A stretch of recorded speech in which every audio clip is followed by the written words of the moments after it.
한 번쯤 성경을 제대로 공부해 보겠다고 생각하면서 성경을 읽으신 분들은 읽어가면 갈수록 이게 성경이 이게 만만치가 않네, 쉽지가 않네라는 생각을 하실 거예요. 반면에 성경의 중요한 주제인 복음은 아주 간단합니다. 어린아이들한테도 이 복음을 전하면 아이들도 쉽게 이해할 수 있을 정도로 복음은 아주 간단합니다.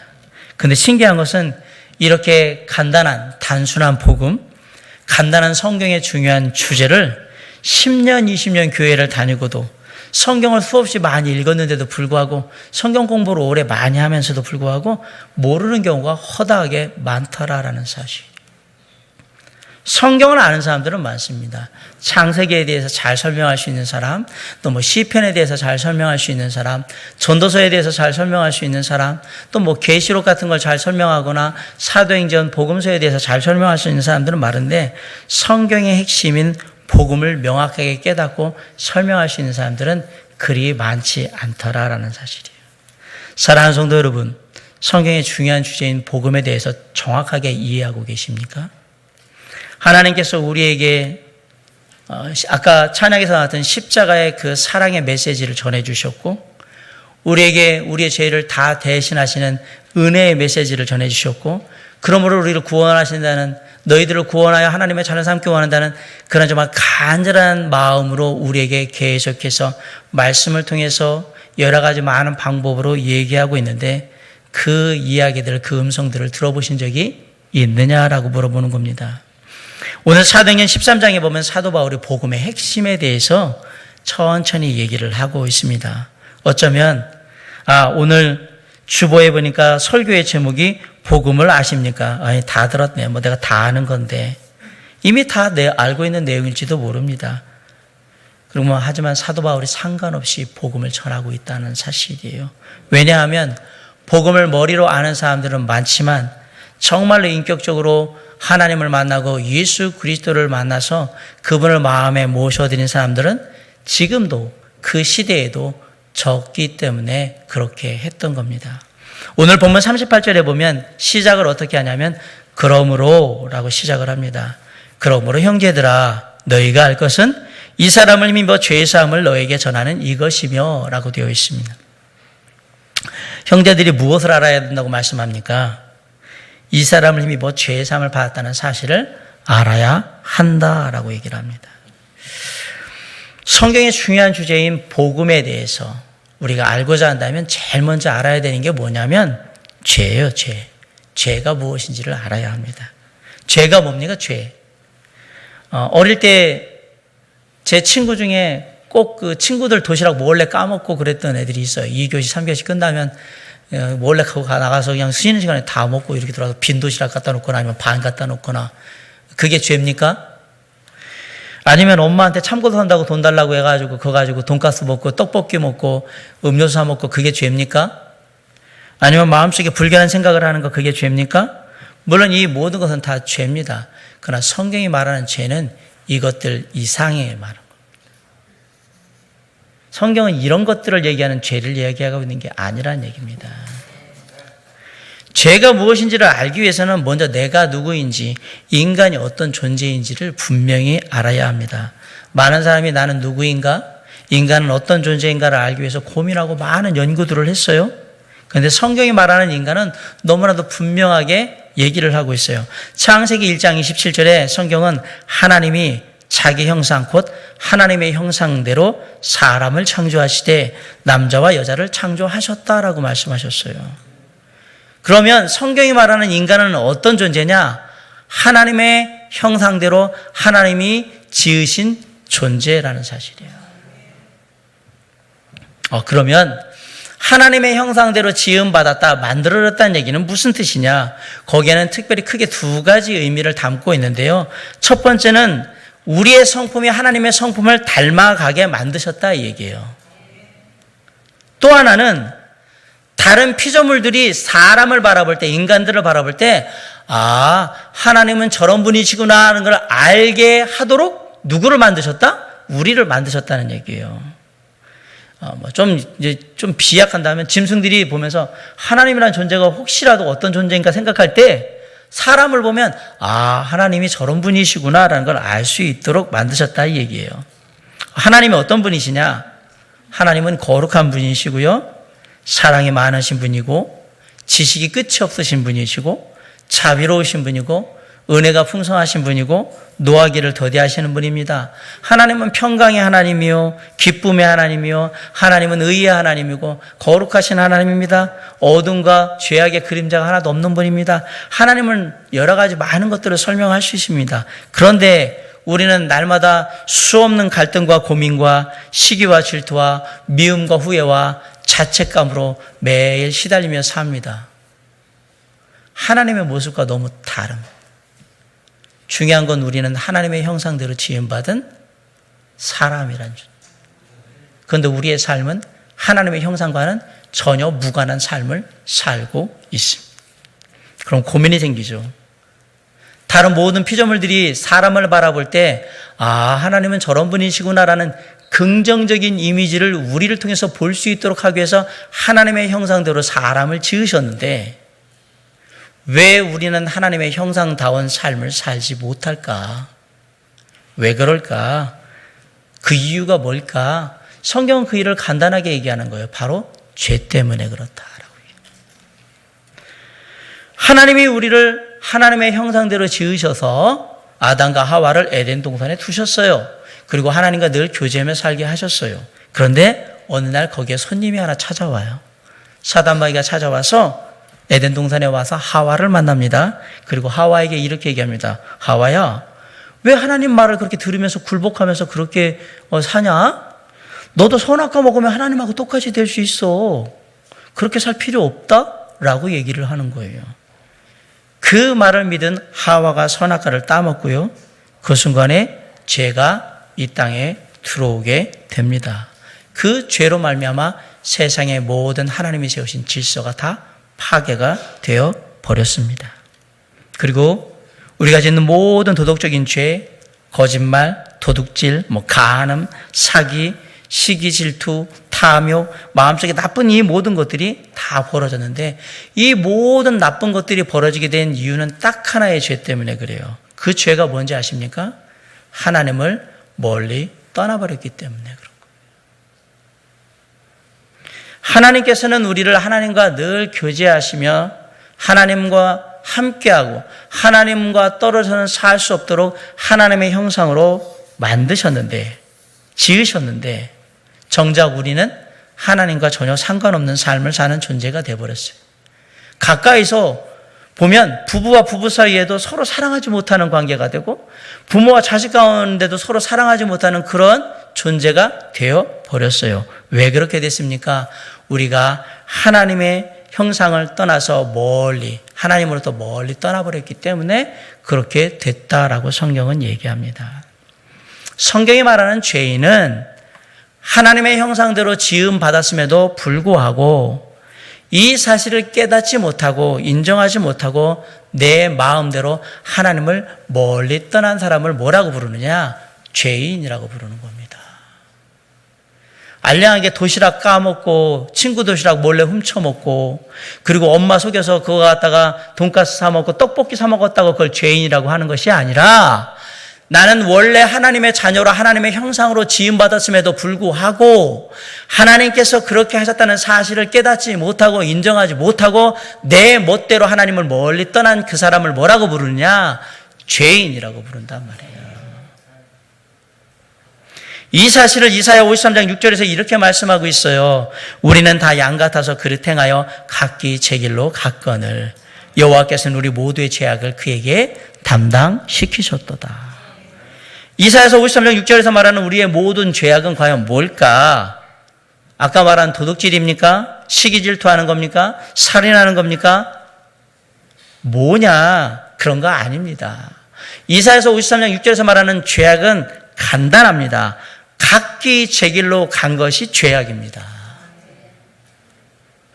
다시 말하면 하나님의 형상대로 지음받은 존재임에도 불구하고 내 마음대로 하나님을 멀리 떠나버린 것을 뭐라고 하느냐? 죄라고 하고 그렇게 하는 사람을 뭐라고 부르냐? 죄인이라고 부른다 이 얘기예요. 왜 로마서 3장 23절 말씀처럼 우리는 하나님의 영광에 이르지 못하는가? 왜 하나님과 함께하며 영원한 삶을 누리지 못하는가? 멀리 떠나버렸기 때문에. 멀리 떠나버렸기 때문에 그런 거예요. 내 마음대로 멀리 떠나버렸기 때문에 그런 거예요. 성경은 모든 인간은 하나님과 늘 함께 교제하며 하나님과 함께 살 수 있도록 하나님의 형상대로 지음받았다고 얘기하고 있는데, 정작 그렇게 지음받은 하나님의 형상대로 지음받은 사람들은 하나님을 자기 마음대로 멀리 떠나 있더라라고 얘기를 하는 거예요. 그것을 죄라고 하고, 그런 삶을 사는 사람을 뭐라고 하냐? 죄인이라고 한다라는 얘기입니다. 그럼 이 죄의 결과는 뭐냐? 로마서 6장 23절에 죄의 삭은 사망이라고 한 겁니다. 이 죄의 결과로 우리에게 죽음이 왔다. 하나님을 멀리 떠남으로 말미암아 죽음이 왔다 이 얘기예요. 하나님이 멀리 떠남으로 말미암아 우리의 삶에 우리가 지금 말하는 세상 속의 모든 죄악이 왔고, 그러므로 말미암아 하나님을 멀리 떠남으로 말미암아 그 결과로 우리는 죽게 된다 이 얘기를 하는 겁니다. 우리 인간의 죽는 이유는 바로 이 죄 때문에 그런 겁니다. 이 세상에 죽음보다 더 큰 고통이 있을까요? 죽음은 우리에게 모든 것을 다 빼앗아 갑니다. 사람들은요, 살고자 한다면 있는 걸 다 내놓고라도 죽음을 벗어나고 싶어요. 그거 알고 싶으시면 저 길병원 중환자실에 가보시면 돼요. 내 가진 것 다 내놔도 살고 싶은 것이 인간의 기본적인 본성이에요. 죽음의 고통을 그 누구도 피하지 못해요. 아무리 사랑하는 사람이 있다 할지라도 여러분, 끝까지 죽음을 따라올 수는 없습니다. 못 따라갑니다. 그 누구도 죽음을 피할 수 없습니다. 그런데 성경은 뭐라고 얘기하느냐? 육신의 죽음은 그림자일 뿐이라고 얘기하는 겁니다. 또 이거 되게 깊어지기 시작해요. 성경이 뭐라 그러면 육신적으로 죽는 거 그거는 잠깐 지나가는 그림자일 뿐이라고 얘기하는 거예요. 이 땅에서 우리가 그렇게 고통스럽게 생각하는 육신의 죽음은 아무것도 아니다라는 얘기예요. 그리고 한술 더 떠서 성경이 뭐라고 얘기하냐면, 우리가 이 땅에서 맞는 육신적인 죽음과 비교도 되지 않는 정말 비극적인 그러한 죽음이 그 다음에 기다리고 있다라고 얘기하는 겁니다. 우리가 흔히 말하는 육신적인 죽음 위에 있을 정말 끔찍한 죽음을 깨닫게 하기 위해서 하나님이 우리에게 뭘 주시냐? 육신적인 죽음을 보여주시는 거예요. 이거 죽지? 이게 다인 줄 알아? 아니야. 이 다음에 더 끔찍한 죽음을 당하게 될 것이야. 히브리서 9장 27절에 한 번 죽는 것은 사람에게 정해진 것이요 그 후에는 심판이 있다라고 했습니다. 죽으면 그만이라면 왜 죽은 다음에 심판이 있겠습니까? 성경은 육신적으로 죽는 게 끝이 아니라고 얘기를 하는 거예요. 누구나 다 죽는다는 건 다 알아요. 누가 죽음을 모르겠어요. 그런데 성경은 육신적인 죽음 위에 반드시 심판이 있다라고 얘기를 해요. 뭘 위해서 심판을 받느냐? 다른 뭔가를 위해서 심판을 받겠죠. 바꿔 얘기합니다. 우리의 인생은 육신적인 죽음만으로 절대 끝나지 않는다라고 성경은 분명히 선포하고 있습니다. 성경은 육신적인 죽음 다음에 우리의 영혼에 대한 심판이 있고, 그 심판에 따라 두 번째 죽음, 다시 죽게 된다라고 분명히 얘기합니다.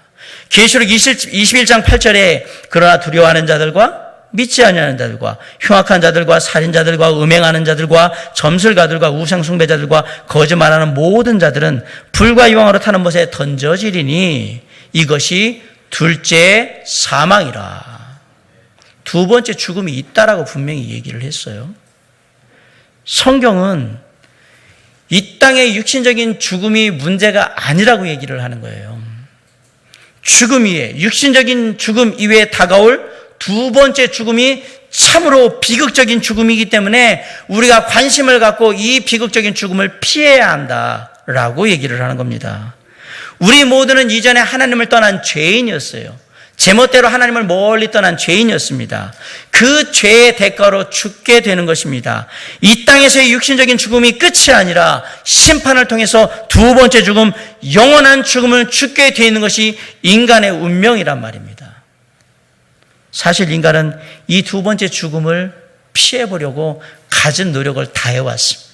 어떤 사람은 죽음 다음에 뭔가를 바라는 내세를 생각하기 때문에 내가 착한 일 많이 해서 심판 안 받으면 두 번째 죽음을 죽지 않을 거야 라고 생각해서 착한 일을 열심히 하는 거고, 어떤 사람은 명상을 통해서 자기의 마음을 평안하게 하고 세상에 대해서 편안한 마음으로 보게 되면 내가 죽음을 맛보지 않을 거라고 생각을 하면서 그렇게 생각하고, 어떤 사람은 철학을 통해서 자기 자아를 성찰하면 내가 두 번째 죽음에서 그래도 뭔가 내 자신이 선한 사람, 깨끗한 사람으로 얘기할 수 있는 근거가 있지 않을까라고 생각을 하면서 나갑니다.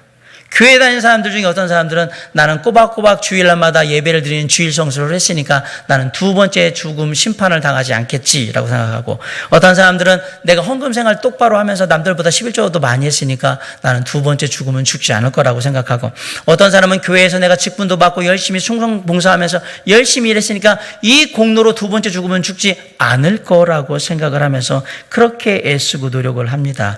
그러나 성경은 이 모든 행위에 대해서 이렇게 얘기합니다. 여러분 39절에 보세요. 또 모세의 율법으로 너희가 의롭다 하심을 얻지 못하던 이 모든 일에도 이 사람을 힘입어 믿는 자마다 의롭다 하심을 얻는 이것이라. 성경에 나오는 십계명뿐만 아니라 모든 율법을 완벽하게 지키고, 아무리 착한 일을 많이 하고, 아무리 헌금 생활 11조 생활을 제대로 하고, 아무리 교회에 나와서 충성 봉사를 많이 한다 할지라도 이것만으로는 하나님 앞에 죄 없다, 의롭다 하심을 얻을 자가 없다라고 얘기하는 겁니다. 우리 인간이 노력해서 할 수 있는 것은 아무것도 없습니다. 아멘? 인간의 운명은 이 땅에서 육신의 죽음을 당할 뿐만 아니라 죽음 다음에 심판을 통해서 영혼의 두 번째 죽음을 당하게 될 운명이다 이 얘기입니다. 너무 비극적인 운명 아니에요? 육신적인 죽음 당하는 것도 억울해 죽겠는데 그 다음에 다시 심판대 앞에 우리의 영혼을 세워서 그 영혼도 영원한 죽음 가운데 몰아넣는 거예요. 정말 비극적이잖아요. 그런 비극적인 상황 가운데 몰려있는 우리를 하나님이 너무 사랑하셔서 드디어 움직이기 시작하신 거예요. 오늘 말씀 사도행전 13장의 17절로 21절을 읽어보세요. 이 이스라엘 역사의 하나님이 이스라엘 백성의 하나님이 우리 조상들을 택하시고 애굽 땅에서 나그네된 그 백성을 높여 큰 권능으로 인도하여 내사 광야에서 약 40년간 그들의 소행을 참으시고 가나안 땅 7족속을 멸하사 그 땅을 기업으로 주시기까지 약 450년간이라 그 외 선지자 사무엘 때까지 사사를 주셨으니 그 외 그들이 왕을 구하거늘 하나님이 베냐민 지파 사람 기스의 아들 사울을 40년간 주셨다가 패하시고 다윗을 왕으로 세우시고 증언하여 이르시되 내가 이새의 아들 다윗을 만나니 내 마음에 맞는 사람이라 내 뜻을 다 이루리라 하시더니, 사도 바울이 지금 뭘 얘기하고 있는 건가? 하나님이 택하셨다고 얘기하고, 하나님이 인도하셨다고 얘기하고, 하나님이 참으셨다고 얘기하고, 하나님이 그 땅을 기업으로 주셨다고 얘기하고, 하나님이 사사를 주셨다고 얘기하고, 하나님이 왕을 세우셨다고 얘기하고, 하나님의 왕을 패하셨다고 얘기를 합니다. 이 말이 뭡니까? 인간의 역사의 주관자는 사람이 아니라 이 얘기입니다. 인간의 역사의 주관자는 오직 하나님 한 분이시다. 좀 더 쉽게 얘기할까요? 내 인생 좌지우지하는 건 내가 아니라 이 얘기예요. 내가 주먹질 힘 있다고 내 인생을 좌지우지할 수 있는 게 아니라, 내가 알량한 돈 몇 푼 낼 수 있다고 내 인생을 좌지우지할 수 있는 게 아니라, 인간의 역사, 인간의 삶은 누가 주관하신다? 하나님이 주관하신다 얘기하잖아요, 지금. 하나님이 나의 인생의 주관자이십니다. 그렇게 인류의 역사를 주관하시는, 사람의 역사를 모두 주관하시는 하나님이 두 번 죽어야 되는 절체절명의 비극적인 운명 가운데 처해 있는 우리의 문제를 해결해 주시기 위해서 한 분을 이 땅에 보내주셨어요. 23절에 한번 읽어볼까요? 자, 시작. 하나님이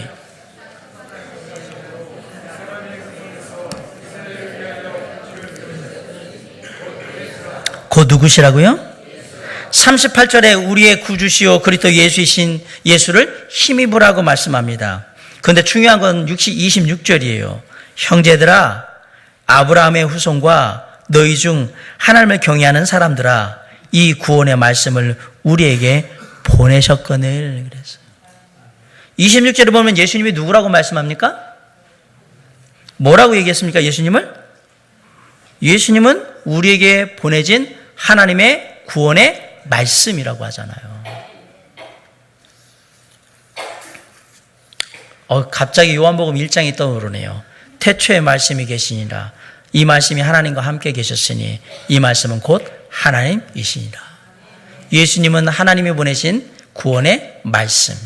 말씀이 육신이 되어 우리 가운데 거하심에 우리가 그의 영광을 보이니 아버지의 독생자의 영광이요 은혜와 진리가 충만하더라. 말씀이 육신이 되었다고 얘기했어요. 그것을 요한복음 1장 9절로 10절은 뭐라고 그러냐면 참 빛 곧 세상에 와서 각 사람에게 비추는 빛이 있었나니 그가 세상에 계셨으며 세상은 그로 말미암아 지은 바 되었으되 세상이 그를 알지 못하였다라고 얘기합니다. 예수님은 하나님이십니다. 하나님이 인간의 몸을 입고 우리에게 오셔서 구원의 말씀을 전해 주시러 오신 거예요. 하나님이 예전에는 선지자도 사람들에게 보내봤어요. 구원의 말씀을 선지자를 통해서 전해봤어요. 좀 안 들으니까 직접적인 시각 효과를 위해서 이적도 행하고 기적도 행하고 막 놀라운 일들도 행하고 말 안 들 때는 심판의 놀라운 역사를 통해서 구원의 놀라운 그 은혜들을 알려주셨어요. 그런데 사람들이 잘 알아듣지를 못하고 깨닫지를 못하니까 이제 하나님께서 인간의 몸을 입고 친히 이 땅에 구원의 말씀으로 찾아오신 겁니다. 말씀만 하신 게 아니라 직접 갈보리 십자가 위에 달리셔서 저와 여러분의 죄를 대신하여 죽으셨다. 이 사실을 깨달은 사도 베드로가 베드로전서 3장 18절에서 이렇게 얘기한 거예요. 그리스도께서도 단번에 죄를 위하여 죽으사 의인으로서 불의한 자를 대신하셨으니 이는 우리를 하나님 앞으로 인도하려 하심이라. 육체로는 죽임을 당하시고 영으로는 살리심을 받으셨다라고 돼요. 예수 그리스도께서 십자가에 달려 죽으시면서 이 땅에서 마지막으로 하신 말씀이 뭔지 아십니까? 텔레스타이, 다 이루었다. 33살의 젊은 나이에 그 고난의 십자가, 고통의 십자가, 죽음의 십자가, 죄의 십자가 위에서 죽으시면서 예수님이 마지막으로 하신 말씀이 뭐냐? 다 이루었도다. 도대체 33살의 나이에 그 짧은 시간 동안에 뭘 이뤘다는 얘기입니까? 뭘 이뤘을까요? 예수님이 우리에게 얘기하는 것은 간단합니다. 내가 너희의 죄의 값을 다 지불하였다, 갚았다 이 얘기예요. 아멘?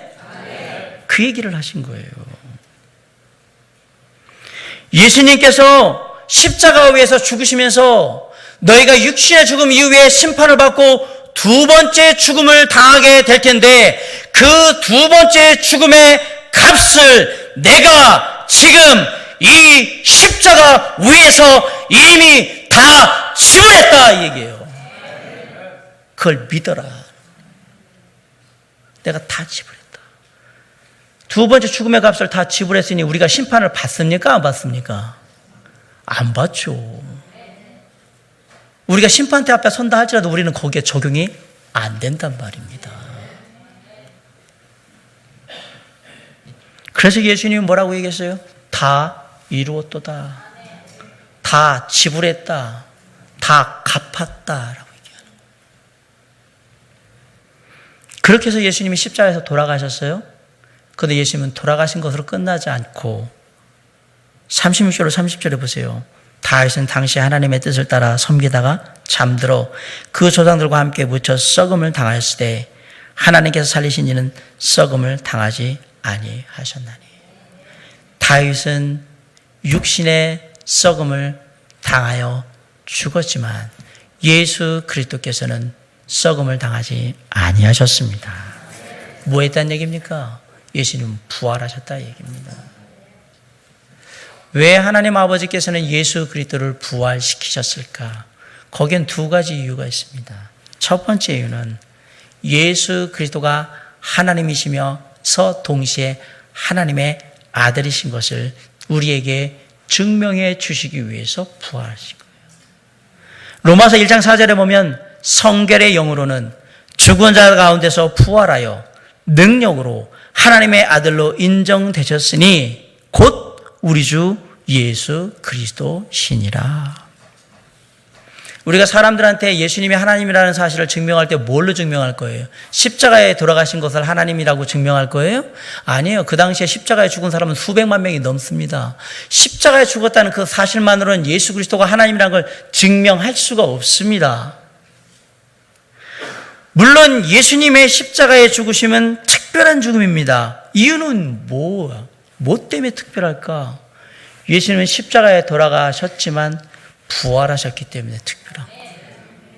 쉽게 말씀드리면 예수 그리스도의 부활이 예수님이 하나님이심을 증명하는 가장 중요한 증거란 말이에요. 우리가 한 달 후면은 이제 부활주의를 맞을 텐데 예수 그리스도의 부활이 예수님이 하나님이신 것을 가장 강력하게 증거하는 거예요. 우리는 십자가에 달려오신 예수 그리스도를 믿는 게 아니라 십자가에 달려 죽으시고 다시 부활하신 예수를 믿는 겁니다.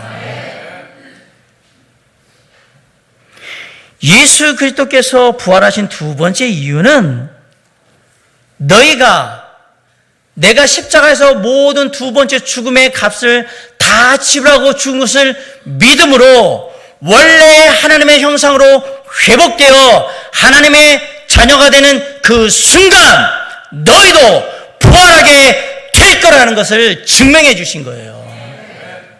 아멘? 놀랍지 않습니까? 너희도 나를 믿으면 이렇게 될 거야를 얘기하신 거예요. 부활하신 주님께 감사드립니다.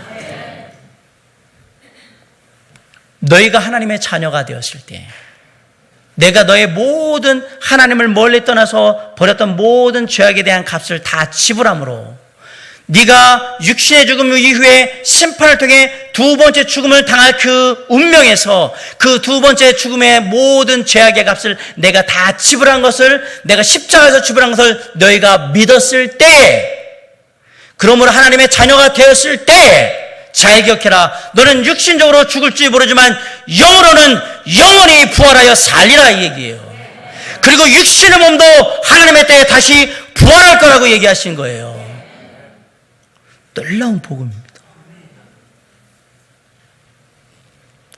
예수 그리스도를 믿는 우리가 이 땅에서 육신의 죽음은 당할지 모르겠지만 우리는 두 번째 죽음은 당하지 않습니다. 아울러 주님의 때에 우리 육신조차도 주님을 따라 부활할 것을 믿습니다. 27절에 보세요. 놀라운 일이 벌어집니다. 예루살렘에 사는 자들과 그들 관리들이 예수함의 안식일마다 외우는 바 선지자들의 말을 알지 못하므로 예수를 정죄하여 선지자들의 말을 응하게 하였도다. 사람들이 왜 예수 그리스도를 십자가에 못 박아 죽게 만들었는지 그 이유가 날아와요. 왜 이들은 예수 그리스도의 은혜의 복음, 구원의 복음, 우리를 살리는 복음을 믿지 못하고 듣지 못하고 예수님을 십자가에 못 박아 죽게 했을까? 27절에 뭐라고 얘기했어요? 알지 못해서 그렇게 했다고 얘기했잖아요. 알지 못해서 예수님을 죽인 겁니다. 그런데 더 놀라운 사실을 얘기해 드립니다. 이들이 어떤 사람들이냐? 이들은 잘 보세요. 하나님의 말씀을 다 외우고 있는 사람들이었어요. 나와 있잖아요. 안식일마다 외우는 바 선지자의 말씀을 알지 못한다라고 했잖아요. 말씀을 줄줄줄줄 꿰고 있는 사람들이었단 말입니다. 그 당시 대부분의 사람들 중에 조금 신앙생활 한다 하는 사람들은 성경 구절 다 꿰고 있었습니다. 다 외우고 있었다는 얘기입니다. 누군가 설교하러 딱 올라가면 딱 본문 딱 얘기하는, 아, 그 말씀 알아? 나 다 외우고 있는 말씀이야. 끝. 대부분이 다 알고 있는 말씀이고 대부분이 다 외우고 있는 말씀이에요. 그런데 사도 바울이 뭐라고 얘기하냐면 그들이 하나님의 말씀을 그렇게 외우고도 무엇을 알지 못했다? 복음을 알지 못했다고 얘기하지 않습니까? 진짜 이해가 안 가네. 하나님의 말씀을 딸딸딸딸 외우고 있는데 무엇을 모른다고요? 복음을 모른대요. 구원의 말씀을 모른대요. 머리로는 알고 있을지 모르지만 가슴으로는 마음으로는 그 말씀의 진짜 의미를 깨닫고 받아들인 적이 있다 없다? 없다 이 얘기예요. 우리는 복음을 어떻게 받아들여야 됩니까? 요한복음 1장 12절에 이렇게 얘기했어요. 영접하는 자 곧 그림을 믿는 자들에게는 하나님의 자녀가 되는 권세를 주셨으니. 요한복음 5장 24절은 이렇게 얘기합니다. 내가 진실로 진실로 너에게 이르노니 내 말을 듣고 또 나 보내신 이를 믿는 자는 영생을 얻었고 심판에 이르지 아니하나니 사망에서 생명으로 옮겼느니라. 복음을 어떻게 받아들여야 되나? 믿어야 됩니다. 그냥 그대로 믿으셔야 합니다. 쉽게 말하면 예수님이 하신 그 모든 구원의 말씀을 내 마음에 인격적으로 받아들이셔야 합니다. 결혼식에서 신랑이 신부를, 신부가 신랑을 기쁨으로 맞아들이듯이 예수 그리스도의 십자가의 대속의 은혜의 구원의 말씀을 그대로 기쁨으로 다 마음속에 받아들이시면 됩니다. 계시록 3장 20절에 볼지어다 내가 문 밖에 서서 두드리니 누구든지 내 음성을 듣고 문을 열면 내가 그에게로 들어가 그로 더불어 먹고 그는 나와 더불어 먹으리라. 누가복음 15장에 보면 탕자의 비유가 나와요. 탕자가 아버지를 멀리 떠나서 허랑방탕하고 있는 돈을 다 쓰고 난 다음에 삶 속에서 돼지우리에서 생각해요. 아, 나는 죄인이구나. 그리고 그것을 깨닫고 다시 아버지께로 돌아가기를 원합니다. 그러면서 어떤 마음으로 아버지 저는 죄인입니다. 죄의 죄를 용서하여 주시옵소서. 이 마음으로 아버지께 돌아가는 거예요. 똑같은 마음으로 우리가 하나님 앞에 우리의 마음을 회개함으로 하나님 아버지께 돌아가는 것을 뭐라고 해요? 구원의 믿음, 예수 그리스도를 영접함이라고 하는 겁니다. 주님, 제가 죄인입니다. 주님의 십자가의 보혈로 저의 죄를 깨끗이 용서하여 주시옵소서. 사랑하는 성도 여러분, 제가 지금 설교한 이 내용 수백 번, 수천 번 들었을지도 모르고 지루하시죠? 졸음이 막 오지 않습니까? 맨날 아는 내용 또 목사가 설교한다고 다 알고 있는 말씀, 저 본문 구절 저거 다 알아? 지겨우시죠? 그럼에도 불구하고 제가 이 얘기를 하는 이유는 사도 바울의 이와 똑같아요. 복음을 외우는 자들 중에 정작 그 복음을 아는 자가 너무 적었다란 말이에요. 40절로 41절에 보세요. 그런즉 너희는 선지자들을 통하여 말씀하신 것이 너희에게 미칠까 삼가라. 일렀을 때 보라 멸시하는 사람들아 너희는 놀라고 멸망하라. 내가 너희 때를 당하여 한 일을 행할 것이니 사람이 너에게 일러줄지라도 도무지 믿지 못할 일이라 하였느니라 하니라. 우리가 도무지 믿지 못할 일을 장차 행할 거라고 얘기했어요. 가서 얘기해 보세요. 너 죽고 난 다음에 심판당하면서 두 번째 죽을 거야 라고 하면 사람들이 도무지 믿지를 않아요. 가족들한테 가서 얘기합니다.